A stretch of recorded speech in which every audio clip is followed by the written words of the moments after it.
Assalamualaikum warahmatullahi wabarakatuh.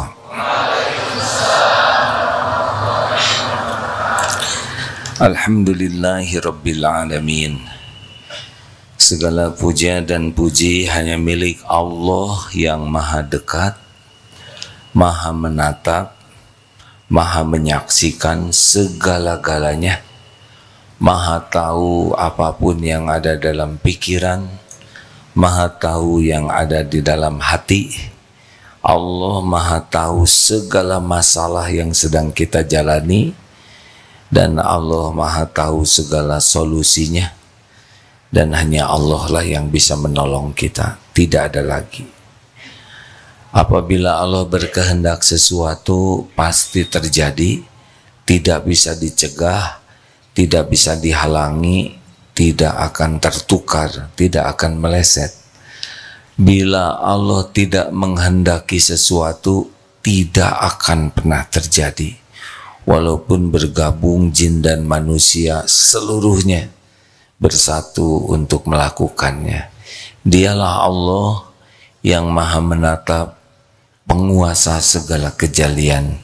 Innallaha ala kulli syai'in qadir. Allahumma salli ala sayyidina Muhammad wa ala alihi wa ashabihi ajma'in. Kita lanjutkan hadirin. Nomor 212. Dari ulang 214 terus 215 ya. 200, kemarin 211. Oh, kemarin 211. Oh iya. Sekarang Cik, bismillah. Kajian Al-Hikam nomor 212. Bismillahirrahmanirrahim. Man lam ya'rifin ni'ama biwujdaniha arafaha biwujudi fuqdaniha. Siapa yang tidak mengenal harga nikmat ketika adanya nikmat itu, maka ia akan mengetahui harga kebesaran nikmat setelah tidak adanya nikmat tersebut. Allah pemilik semua karunia. Wa ma bikum min ni'matin faminallah. Nikmat apapun yang ada padamu dari Allah. Tapi tidak banyak orang yang menyadari bahwa kita ini benar-benar tenggelam dalam nikmat yang tiada bertepi setiap saat. Yang pertama, nikmat besar dari Allah adalah apa? Nikmat penciptaan. Kitanya diciptakan. Kalau kita tidak diciptakan, kita tidak ada.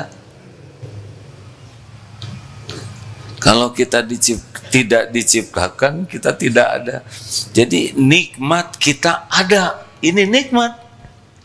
Diciptakan jadi manusia. Tidak jadi kambing. Tidak jadi tikus. Tidak jadi kuman. Mereka sama. Kuman, tikus, cacing, babi, gajah, buaya. Semuanya sama, ciptaan Allah dan tidak milih. Jadi kalau kita lihat kambing, kita harus bersyukur, bukan kita yang jadi dia. Kalau kita diciptakan jadi babi, nauzubillah ya sudah, kita bagian najis nih, bagian haram, maaf ya. Oleh karena itu, melihat wujud diri sebagai manusia, kita bersyukur. Yang kedua, nikmat dari Allah itu adalah nikmat pengurusan. Selain diciptakan, diurus oleh Allah. Siapa yang ngurus diri kita? Kita sedikit sekali ngurusnya. Disuruh wudhu saja nggak beres, mandi jarang, gosok gigi, males. Sedikit saja yang kita lakukan untuk mengurus diri ini. Benar atau benar? Rambut kalau tidak suka keramas, oleh Allah dikasih ketombe. Badan kalau tidak dibersihkan kelamaan, kasih daki, kasih eksim. Itu adalah peringatan dari Allah supaya kita mau ngurus, kerjalah sedikit. Tapi mata berkedip, oh kita tidak tahu. Jumlah air mata ini, air ludah, jantung berdetak, oh sangat rumit tubuh ini. Dan siapa yang mengurusnya? Kita tidak menyadari bahwa tubuh ini diurus oleh Allah. Kita tidak mungkin bisa mengurus tubuh ini karena kita tidak tahu keperluan tubuh ini. Benar? Coba, benar atau benar? Tahu apa? Sebutkan berapa keperluan air mata ini. Komposisinya apa saja supaya mata kita bisa kedip lancar? Gak tahu. Berapa banyak air ludah yang dibutuhkan? Komposisi zatnya apa saja supaya tidak masuk bakteri atau benda-benda kuman yang bahaya ke tubuh kita? Kita tidak tahu. Bahkan kita tidak tahu jantung kita, empedu kita, jangankan yang di dalam, maaf ya, alis aja yang asli belum pernah kita lihat. Coba lihat alisnya Pak.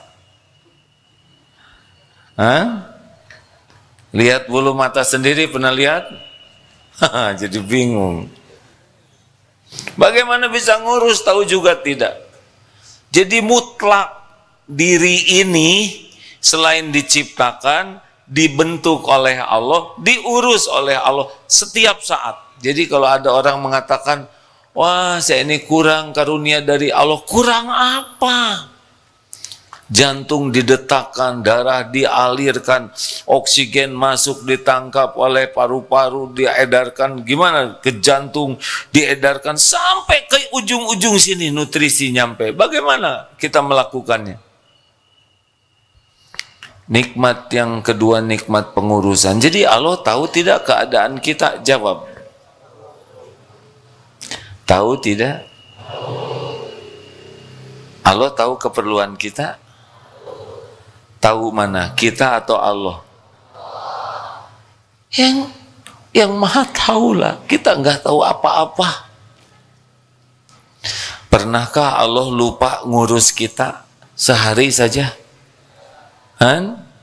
Sejam, sedetik, setiap saat kita ini ada dalam pengurusan Allah. Kalau kita tidur, siapa yang ngurus? Allah. Kalau kita sudah yakin seperti ini, lebih tenang hadirin. Allah tahu kita lapar. Tahu? Yang bikin lapar siapa? Bagus gitu.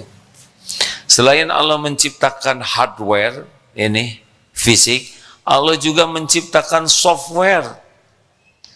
Ada cinta, ada benci, ada marah, ya kan? Ada rindu, ada apa lagi? Kesal. Yang semua itu tidak jelas bentuknya. Kenapa rindu pakai sedih menangsa, ya? Kenapa jatuh cinta? Kenapa enggak cinta ke tembok ini? Itu semua ujian, nikmat dan ujian dari Allah Subhanahu wa taala. Baik. Itu yang kedua, nikmat pengurusan. Nikmat yang ketiga, nah ini. Kita diberikan oleh Allah yang beda dengan hewan adalah akal. Ini nikmat kita bisa mikir nih. Tadi diberi nikmat indra juga, itu hidayah ya, mata, telinga. Ini cara Allah memberikan sesuatu, kita diberi indra ini. Yang lebih tinggi lagi adalah akal. Dan nanti yang lebih tinggi lagi diberi nikmat hidayah. Ada 7, sekian miliar manusia dan hampir 2 miliar yang dapat hidayah Islam.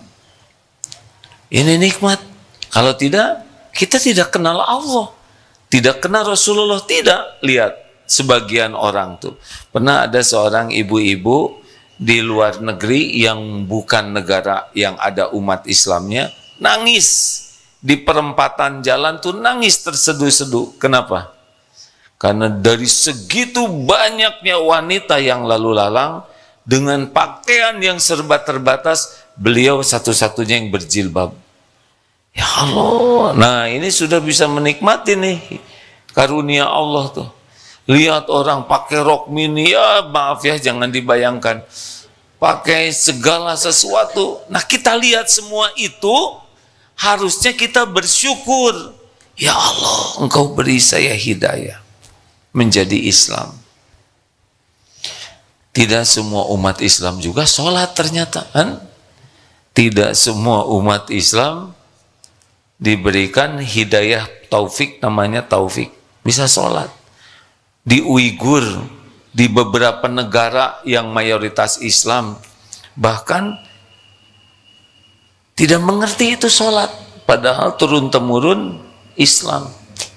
Alhamdulillah kita diberi nikmat bisa sholat, walaupun kurang khusyuk. Yang sholat banyak, tambah lagi nikmat apa? Bisa ke masjid. Berapa banyak yang ingin ke masjid, tidak ada masjidnya. Berapa banyak yang ada masjid, tidak bisa ke masjid. Ada yang lumpuh, ada yang tidak bisa lihat, ada yang sakit parah, ada yang harus menggotong. Kita diberi nikmat bisa ke situ. Luar biasa bukan? Jarang itu mensyukuri, Pak. Ini santri yang ada di pesantren, santri karya, oh harusnya bersyukur luar biasa nih. Jangan ngitung nikmat dalam bentuk gaji aja. Kalau merasa hidup terjamin dengan gaji, gaji itu gak ada apa-apanya dibanding dengan nikmat lainnya dari Allah.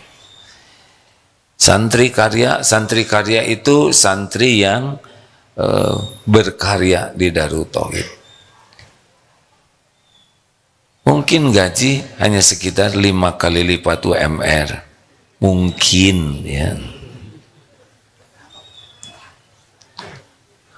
Pakai mantap segala pun. Mungkin gaji pas-pasan. Berapa? Tiap waktu azan, ayo 10 menit sebelum azan pergi. Mana perusahaan yang mengajak sholat? Setiap hari diusahakan mutaba'ah harian, tahajud diingatkan, duha, sholat berjamaah, TBM, tepat waktu berjamaah di masjid, belum lagi harus kajian, kapan saum, baca Quran diupayakan tiap hari. Itu nikmat besar itu dari Allah. Syariatnya lewat aturan di pesantren, hakikatnya Allah itu yang ngejaga supaya kita bisa beramal. Benar? Oh mahal, harusnya santri karya bayar nih sama manajemen ya, yang sudah mengingatkan, mengontrol. Khalwat dua-duaan dilarang. Kenapa? Dosa. Di daerah sini bebas rokok, itu nikmat. Ada yang menyuruh bebas rokok, nafsu maunya merokok. Tapi iman dan akal sehat yang jernih, mau apa merokok? Sedot tiup, sedot tiup. Jelas nggak ada kerjaan ya kan? Kalau dikunyah masih mending, Pak. Atau ditelan asapnya, dikeluarin lagi. Ngerusak diri, ngerusak orang lain. Saudara tahu asap rokok itu, perokok pasif artinya orang yang menghisap asap rokok karena polusi dari perokok itu lebih terkena mudaratnya. Kalau tidak salah baca 5 kali lipat. Jadi zolim luar biasa perokok itu kalau nyedot dan mengeluarkannya meracuni orang lain. Racuni diri, racuni orang lain. Zolim ke diri, zolim ke orang lain. Aduh, saya tidak tahu bagaimana di akhirat nanti pertanggungjawabannya. Jangan bicara gitu. Kok itu ada ustadz yang merokok? Oh, saya tidak ngobrolin ustadz yang merokok. Kira-kira kebayang tidak Rasulullah Sallallahu Alaihi Wasallam melakukan hal yang sia-sia begitu? Jawab. Atau para sahabat, Sayyidina Abu Bakar, Umar, Utsman, Ali di Masjid Nabawi, mungkin tidak ada asbak. Atau para ulama, para sahabat Nabi, para ulama salaf, para sahabat, Imam Syafi'i ini ulama besar, Imam Hanafi, Imam Ahmad, Imam Hambali, apa kebayang perokok? Terus jadi kenapa kita harus nyebut yang merokok padahal contoh yang lebih meyakinkan yang tidak merokok? Kenapa saudara jadi melotot begini? Bunuh diri, bunuh orang, mungkin begitu. Kalau ada iklan rokok membunuhmu, berhentilah. Ada kakek-kakek merokok, ditanya oleh cucunya yang masih kecil, lagi apa kek? Lihat sendiri kakek lagi apa. Kek, minta dong rokoknya. Gak boleh. Kenapa kek? Bahaya tahu. Begitulah ya. Si anak lebih cerdas. Kenapa kakek tahu bahaya masih merokok? Bingung kakeknya. Sini, masuk sana.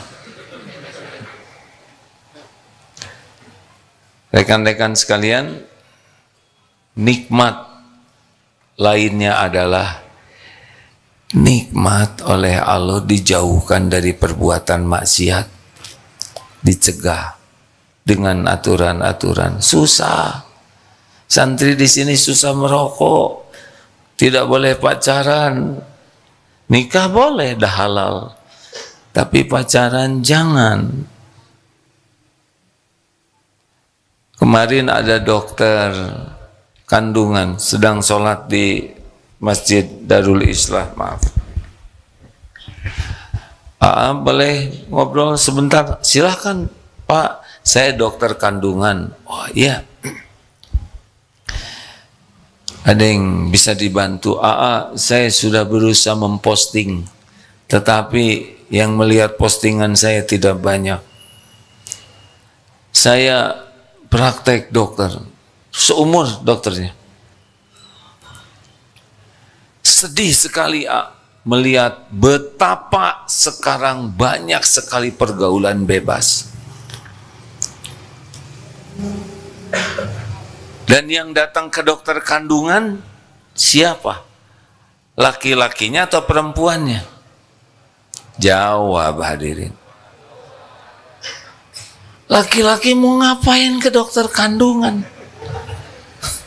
Nggak jelas pisan.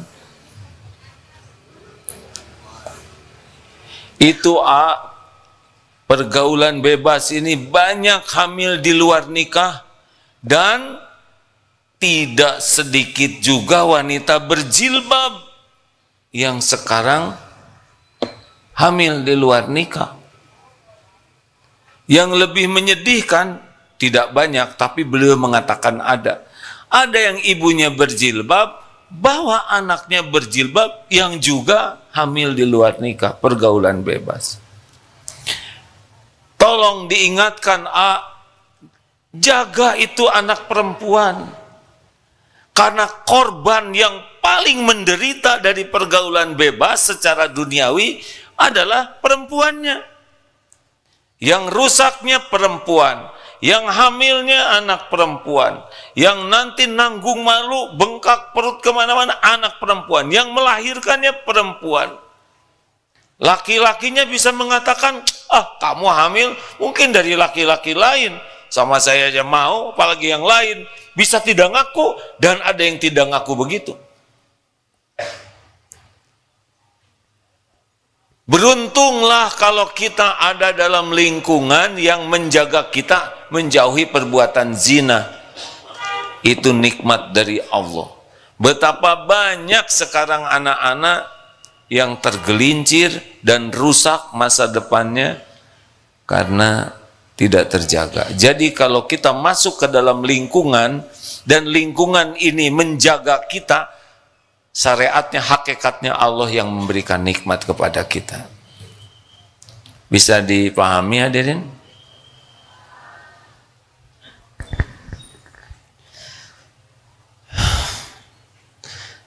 Islam menganjurkan jaga pandangan. Dari pandangan itulah, kalau mata tidak terjaga, selebihnya nafsunya tidak akan terjaga.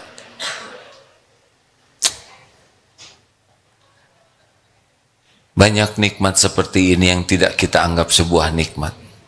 Ada yang menganggap mengekang, jangan pergi malam-malam, nah jangan pacaran. Ibu kuno banget, padahal itu nikmat dari Allah. Masih ada yang menjaga syariatnya, kan? Coba kalau kuliah bebas di mana? Jauh dari orang tua. Itu sebetulnya ujian lebih berat lagi. Dan yang terdampak akibatnya secara dunia ini pasti wanita. Di akhirat si lelakinya juga pasti ada balasannya. Nah hadirin sekalian, maka jangan ngilang-ngilangin nikmat dari Allah. Jangan hanya karena telat gaji sedikit rewel, padahal dia tidak telat nafas, ya kan?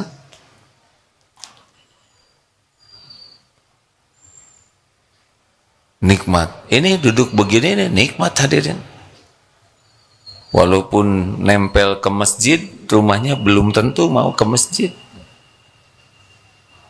Maunya nanti kalau sudah digotong oleh tetangga dan ingin paling depan, di depan imam. Siapa dia? Mayit. Bu, sariawan nikmat tidak? Bagi yang banyak ngomong, sariawan itu pertolongan Allah. Karena kalau tidak sariawan, ngomong terus. Ini serius hadirin. Itu pertolongan Allah. Digagalkannya berbuat maksiat, itu merupakan nikmat dari Allah. Jangan bangga nih bagi playboy cap 2 cula. Sekali kedip banyak yang naksir. Jangan kecil hati bagi yang tidak punya. Saya tidak nyebut pacar, nyebut tidak laku juga nggak sopan. Yang kurang peminat.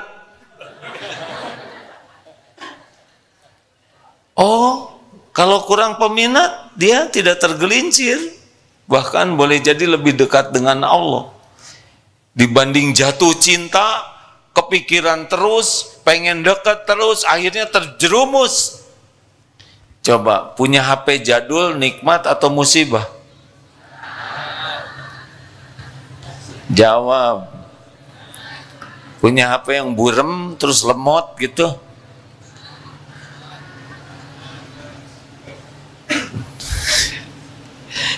HP canggih, bagus, pulsanya penuh terus, kuotanya ratusan giga, terus begini, maksiat terus, tapi yang lemot dilihat nggak jelas ya nggak? Bikin jengkel. Baterainya cepat habis, dicas 5 jam, nyalanya 5 menit. Itu barokah itu hadirin.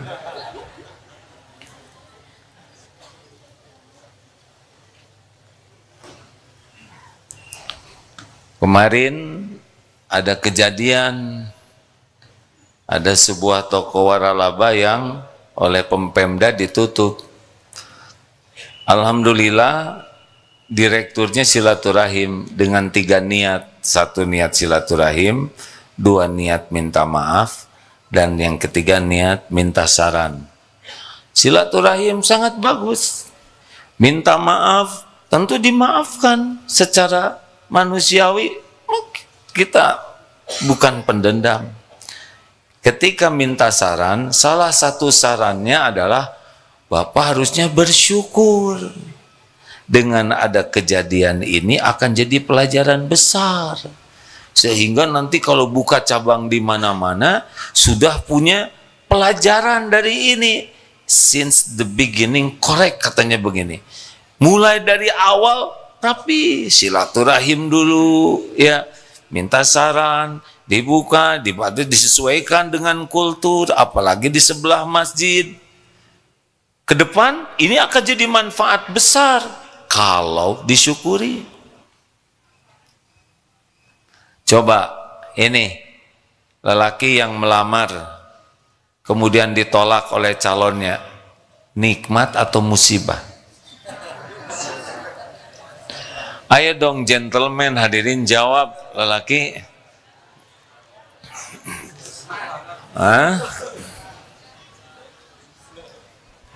akhwat, menjelang menikah batal, nikmat atau musibah? Ibu sebaiknya tidak ikut campur, Bu, ini masalah yang belum nikah, Bu. Jangan-jangan batal nikah itu merupakan terkabulnya doa ibu dan bapak. Loh, saya tidak berdoa membatalkan. Apa doanya? Istiqorohnya apa? Minta jodoh terbaik untuk anaknya. Benar? Nah, Allah kan maha tahu nih, si mempelai ini mungkin dalam pandangan kasat mata sepertinya baik, tapi Allah maha tahu apa yang akan dia lakukan besok lusa. Lalu kalau dibatalkan, itu bagian dari pertolongan Allah, terkabulnya doa. Makanya kalau dengan iman enggak ada kita rugi kejadian apapun. Dalilnya apa? Ajaban li amril mu'min inna amrahu kullahu khair. Sungguh menakjubkan urusan orang yang beriman, keadaan yang beriman, semua urusannya jadi kebaikan.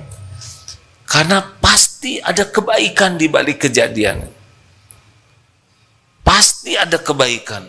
Karena Allah tidak menakdirkan sesuatu selain baik. Keburukan itu datang dari kita. Ma asabaka min hasanatin faminallah.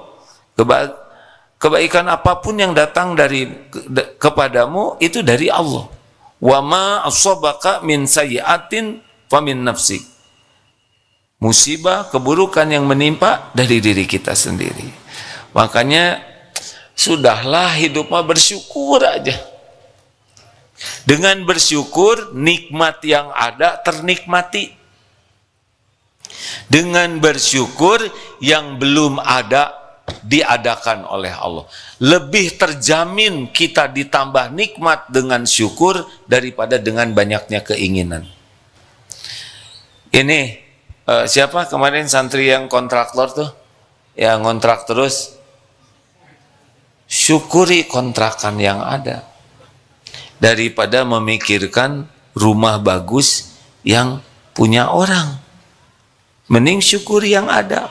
Bersihkan rumahnya, sing rapi, toiletnya bersih, walau sederhana, kamarnya bersih, BRTTT, bersih, rapi, terpelihara, bersih, rapi, teratur. Apa sih? BR3T, bersih, rapi, tertib, teratur, terpelihara.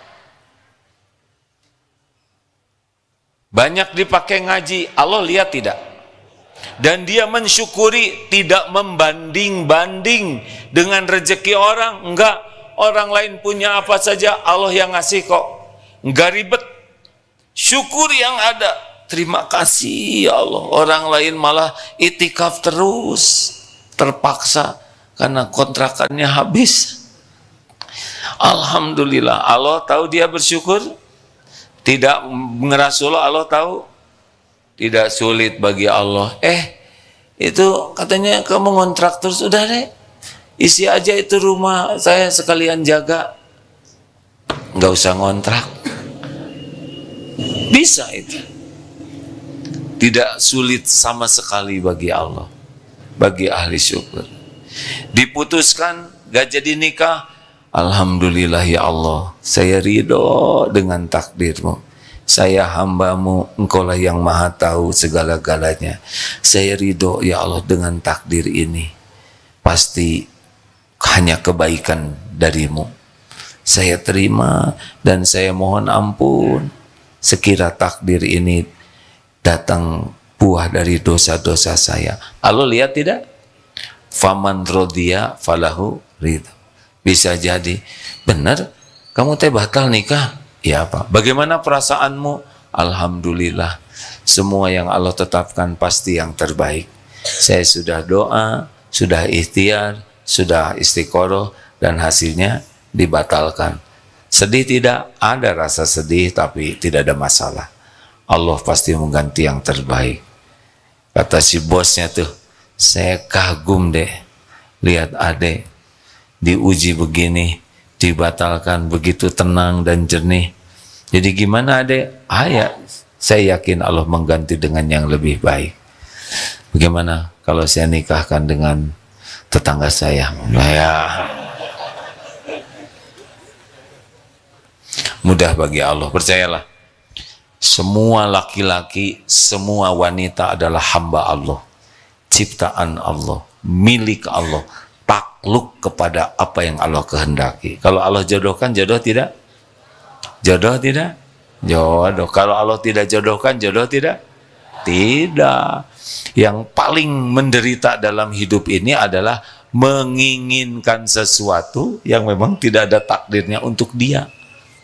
Pasti nggak kejadian. Demikianlah rekan-rekan, ayo syukuran terus. Dengan adanya ujian saudara kita di Palestina, seharusnya kita mereferensi keadaan kita dengan penderitaan saudara kita di sana. Benar? Oh iya, pernah dengar Raja Fir'aun?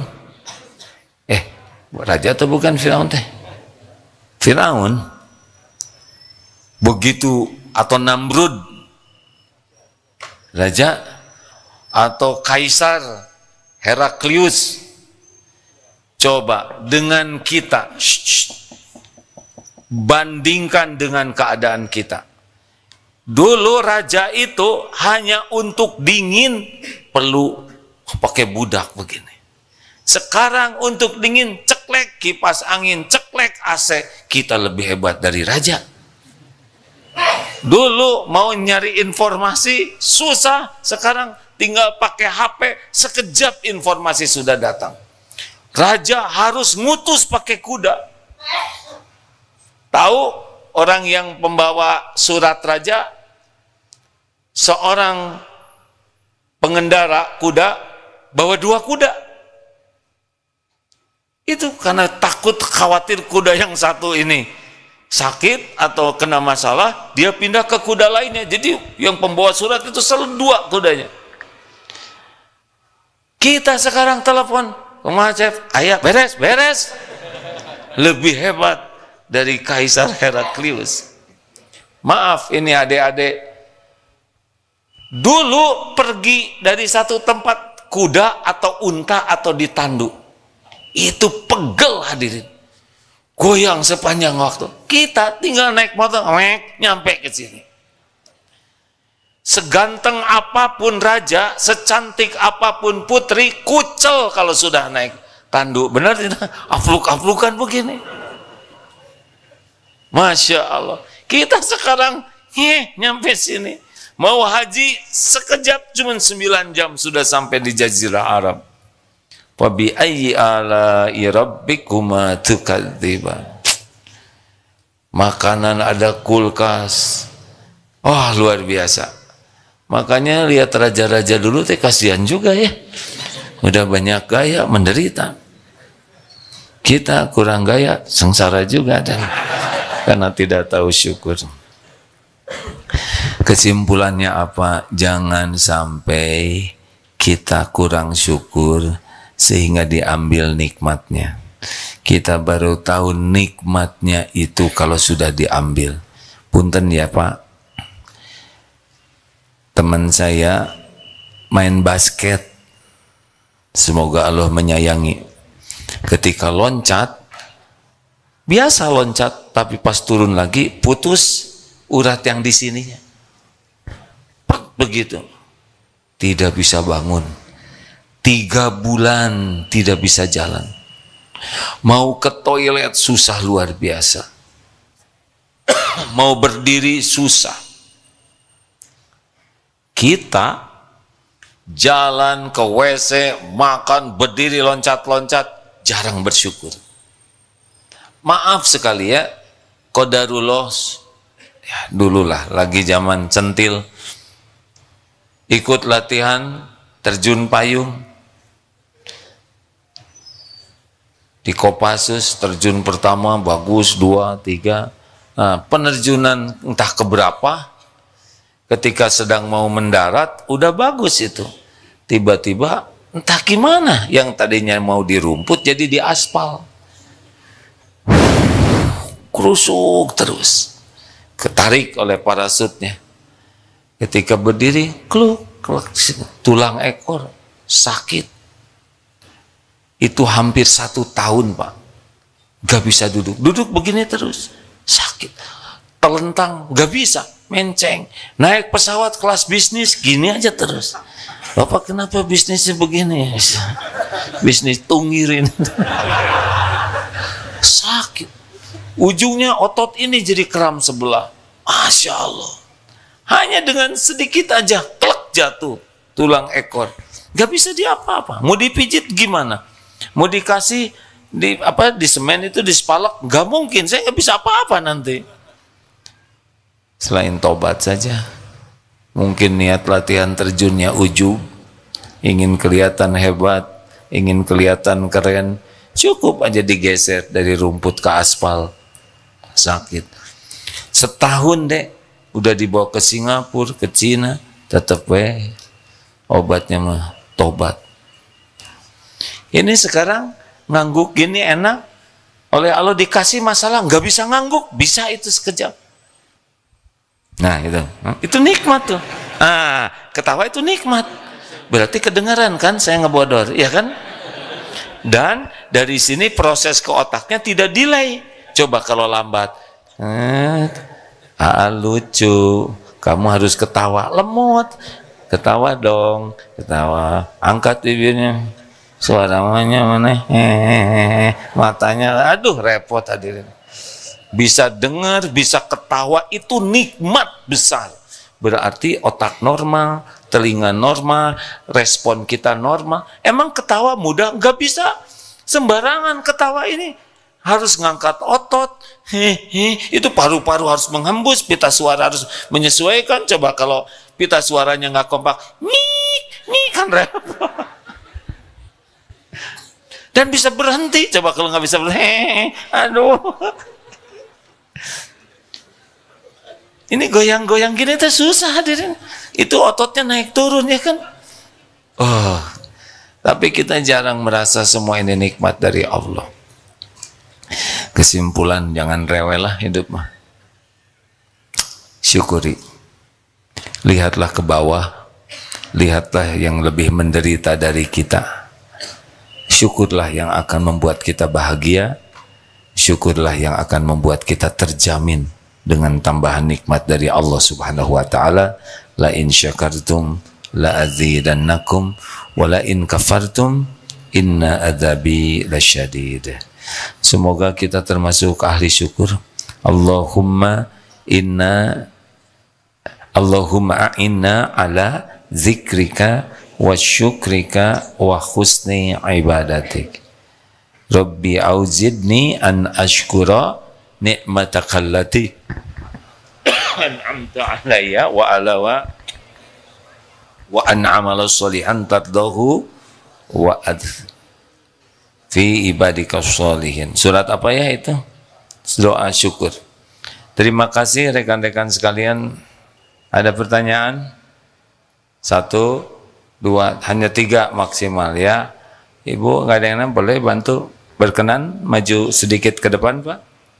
Kabelnya agak terbatas yang di depan. Maju ya. Oke.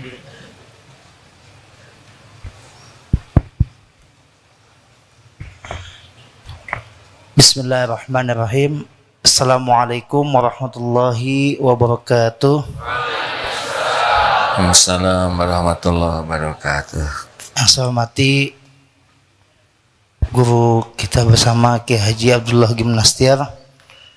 Izin saya ingin bertanya. Tadi setelah selesai sholat, Kiai berkata masalah khusyuknya sholat. Tadi juga di hikam dibahas masalah tentang nikmat. Saya ingin bertanya, itu kan sholat itu ada khusyuk, tingkatan khusyuk, tidak khusyuk. Mungkin kalau puasa ada tingkatan khawasil khawas, sama tingkatan awam. Pertanyaan saya, bagaimana untuk kami tingkatan awam, mungkin kami awam ya, kebanyakan awam, agar sholat kami diterima, sedangkan tingkatan khusyuk kan biasanya para wali-waliullah, para anbiya seperti itu. Baik. Terima kasih. Allah Subhanahu wa Ta'ala mengetahui upaya kita untuk khusyuk. Salat khusyuk itu hadiah dari Allah kepada hambanya yang bermujahadah, berusaha khusyuk.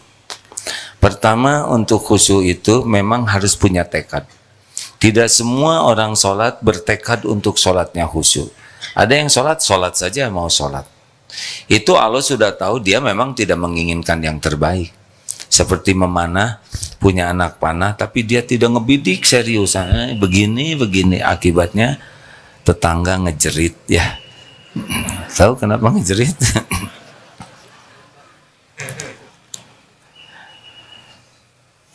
Persiapan yang harus kita lakukan. Gagal dalam persiapan sama dengan mana suaranya? Gagal dalam persiapan sama dengan bagus. Kita harus persiapannya baik. Dalilnya Al-Ankabut 69 Pak. Walladzina jahadu fina lanahdiyannahum subulana. Dan orang-orang yang bersungguh-sungguh mencari keridhaan Allah, Allah benar-benar menunjukkan jalan-jalannya. Jadi harus belajar Pak. Kita dari dulu bacaan sholatnya nggak ngerti. Allah lihat kita belajar tidak. Allah lihat kita belajar tidak arti bacaan sholat. Kalau kita tidak pernah belajar, ya jangan heran Allah nggak ngasih nikmat. Kita nyaris nggak mengerti Pak. Al-Fatihah nggak ngerti artinya. Sami Allahu liman hamidah nggak ngerti. Rabbik firli warhamni nggak ngerti. Jadi kita nyaris sholat itu mulut saja. Hati belum tentu bisa menikmati karena tidak mengerti. Nah Allah tahu siapa di antara kita yang bersungguh-sungguh mempelajari bacaan sholat. Selanjutnya kunci sholat khusyuk lainnya adalah bagaimana dari azan. Kalau adzan berkumandang masih terus ngobrol, itu udah ciri-ciri tuh sholatnya tidak akan bagus. Azan berkumandang, jawab adzan. Baca Quran, hentikan. Baca HP, maksudnya medsos, hentikan. Jawab adzan. Tuh sudah Allah lihat. Dia menjawab adzan. Wudu itu menentukan kehusuan. Kalau wudunya asal, sholatnya akan asal. Jangan berlebihan, tapi jangan menganggap remeh.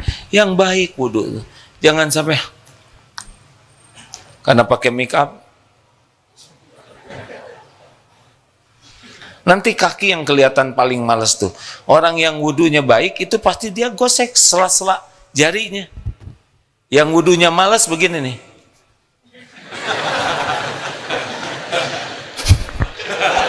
Ini seperti ucing. Serius. Dari wudu ke sholat diisi apa? Orang yang akan ditolong Allah khusyuk dari wudu ke sholat, zikir. Dunia nggak ada apa-apanya. Dunia itu milik Allah. Akan mudah kalau dimudahkan Allah. Kalau kita serius ke Allah, Allah ngurus urusan kita. Makanya biasakan kalau dari adzan ke qomat, udah nggak usah banyak bicara, zikir aja. Zikirnya apa terserah. Bisa sholat sunnah, bisa tadarus Quran, bisa murojaah Quran, bisa istighfar. Pokoknya jangan berhenti kontak ke Allah. Nah, ketika sholat, kata kunci khusyuk itu hadir dan menjiwai. Hadir dan menjiwai setiap gerakan dan bacaan sholat. Berusaha hadir, kan kita Allahu Akbar sering tidak hadir. Mulut bunyi, hati kemana? Usahakan hadir. Ruku hadir, saya sedang ruku. Sujud apalagi. Coba begitu, tumanina ya. Minta tolong dulu ke Allah supaya diberi kehusuan. Terima kasih, segitu saja hadirin. Terima kasih ibu-ibu yang baik, bapak-bapak dan adik-adik. Adik-adik bisa pahamkah? Paham ya. Saya mohon maaf, biasanya kajian Al-Hikam ini agak berat kajiannya, agak dalam, tapi di depan saya ini SMP ya. Jadi kalau tadi agak diajak berat sedikit, langsung ke dia marobro. Jadi saya harus menyesuaikan dengan penampakan beliau-beliau ini. Mudah-mudahan yang lainnya bisa ikut menikmati. Kan dulu pernah SMP kan? Nah itu, hitung-hitung nostalgia saja. Allahumma salli ala Sayyidina Muhammad wa ala alihi wa ashabihi ajma'in. Alhamdulillahi Rabbil Alamin. Ya Allah, wahai yang maha menatap, wahai yang maha mendengar, wahai yang menyaksikan segala-galanya, wahai yang menciptakan diri-diri kami, yang melimpahkan nikmat tiada bertepi. Allahumma a'inna ala dzikrika wa syukrika wa husni ibadatik. Ya Allah, tolonglah kami, jadikan kami menjadi orang yang selalu ingat padamu ya Rabb, senantiasa bersyukur atas limpahan karuniamu, dan bisa mengabdi kepadamu dengan baik, dengan benar sepanjang hayat ini. Rabbana zalamna anfusana wa illam taghfir lana wa tarhamna lanakunanna minal khasirin. Ya Allah, inilah kami hamba-hambamu yang berlumur dosa, yang bergelimang maksiat, tetapi Engkau yang menutupi aib dan kebusukan kami. Ampuni kami ya Rabb. Tanpa ampunanmu, tanpa rahmatmu, kami pasti binasa jadi orang yang rugi. Ampuni ya Allah seluruh dosa kami, yang terang-terangan, yang sembunyi-sembunyi, yang tidak sengaja, dosa yang sengaja, apalagi dosa yang berulang-ulang ya Allah, padahal kami tahu itu dosa. Allahumma inna nas'aluka taubatan nasuha wa taubatan qoblal maut wa rahmatan indal maut wa maghfiratan ba'dal maut.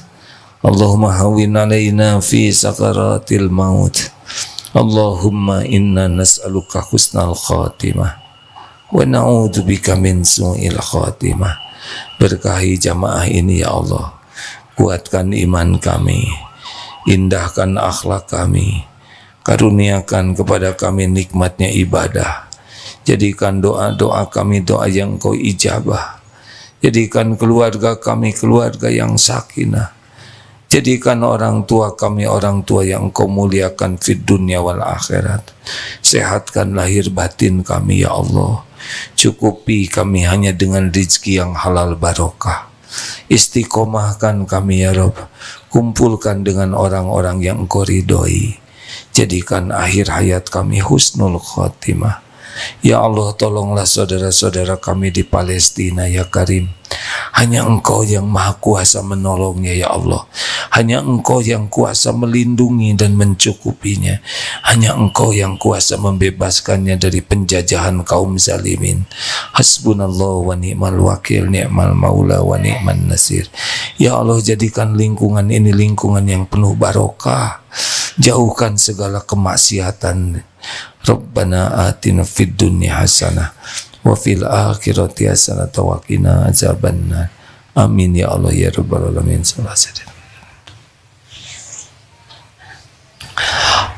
Terima kasih hadirin. Kita akhiri doa akhir majlis. Subhanakallahumma bihamdik, asyhadu alla ilaha illa anta, astaghfiruka wa atubu ilaik. Assalamualaikum warahmatullahi wabarakatuh.